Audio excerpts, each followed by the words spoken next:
جو Indian media ہے اس نے گزشتہ دنوں میں جب یہ جنگ چھڑی تو بڑے تواتر کے ساتھ وہاں پہ یہ پروپیگنڈا کیا کہ مولانا جنرل عاصم منیر یعنی جنرل عاصم منیر صاحب جو ہیں یہ اصل میں ایک مولانا ہیں جو پاکستان کی فوج کے سربراہ بن گئے ہیں، اور پھر ان کا بیک گراؤنڈ بھی تفصیل سے بیان کیا جاتا ہے، پھر ان کی جو قرآنی آیات کو ہر جگہ پہ تقریر میں بیان میں وہ کوٹ کرتے ہیں ان کو بھی ذکر کیا جاتا ہے۔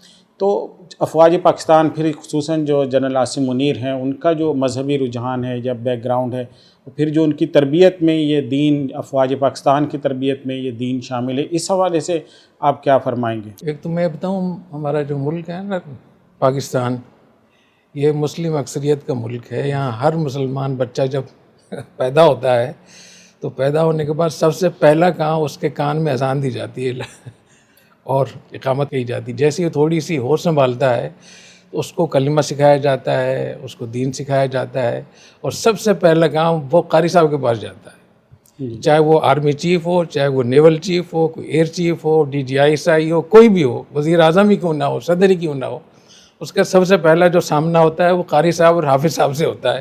تو صرف حافظ عاصم منیر کا مسئلہ نہیں ہے، سب کا مسئلہ ہے۔ یہ بہت غلط فہمی میں لوگوں کو مبتلا کیا جا رہا ہے۔ پاکستان نے، ریاست پاکستان نے جو دو قومی نظریہ بنا ہے، آپ جس کو بھی لے لیں اس نے ضرور کسی نہ کسی قاری صاحب سے، حافظ صاحب سے پٹائی اس کی ہوئی ہوگی، چاہے بڑا ہے چھوٹا ہے۔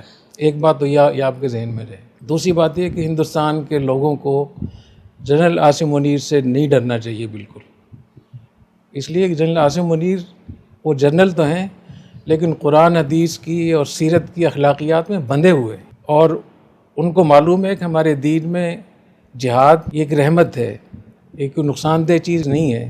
تو ہندوستان کے لوگوں کو اس پہ پرامن رہنا چاہیے، ان کو پریشان نہیں ہونا چاہیے۔ ہاں، وہ لوگ جو انتہا پسند ہیں، BJP کے، RSS کے جو انتہا پسند ہیں یا صہیونیت زدہ لوگ ہیں، ان کو جنرل عاصم منیر سے ضرور خطرہ ہونا چاہیے، کیونکہ ان کا جو ہے نا وہ سرجن جنرل عاصم منیر ہی ہے۔ تو میں یہ سمجھتا ہوں کہ جتنا میں ان کو جانتا ہوں، جتنا وہ قرآن حدیث کے تابع ہیں، وہ عام جرنیلوں سے زیادہ لوگوں کے لیے قابل قبول ہیں۔ جب بھی کسی کو خطرہ محسوس ہوگا تو ان کے سامنے آیتیں ہیں، حدیثیں ہیں، نہ آپ کسی بے گناہ کو مار سکتے ہیں، نہ کسی اس کو جس سے آپ کا ایگریمنٹ ہے اس کو آپ نہیں چھیڑ سکتے، بچوں کو نہیں مار سکتے، عورتوں کو نہیں آپ مار سکتے۔ تو جنرل عاصم منیر پر ہندوستان کے لوگوں کو پریشان نہیں ہونا چاہیے۔ ہاں، ہندوتوا کو اور صہیونیت والے لوگوں کو پریشان ہونا چاہیے۔ باقی میں نہیں سمجھتا، جتنا میں ان کو جانتا ہوں وہ سب کے لیے بہت قابل قبول ہوں گے اور بہت بہتر ہوں گے انشاءاللہ تعالیٰ۔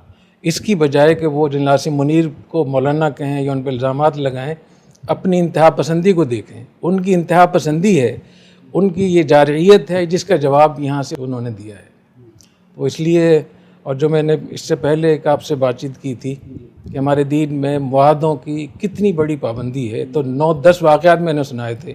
وہ 10 واقعات قرآن، حدیث، سیرت، ہماری اسلامی تاریخ کے بہت بڑے واقعات ہیں۔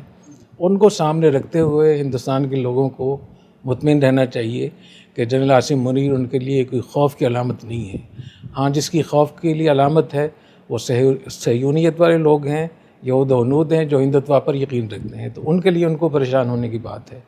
تو میں یہ سمجھتا ہوں کہ جو میں نے سنا ہے وہاں سے جو چیزیں کلپ آ رہے ہیں انڈیا سے، وہ جنرل عاصم منیر کی شخصیت سے ناواقفیت کی دلیل ہے۔ جس چیز سے وہ خطرہ ان کو محسوس ہو رہا ہے وہی ان کے لیے ایک اچھی چیز ہے، ان کے لیے بھی، پاکستان کے لیے بھی، پوری دنیا کے لیے۔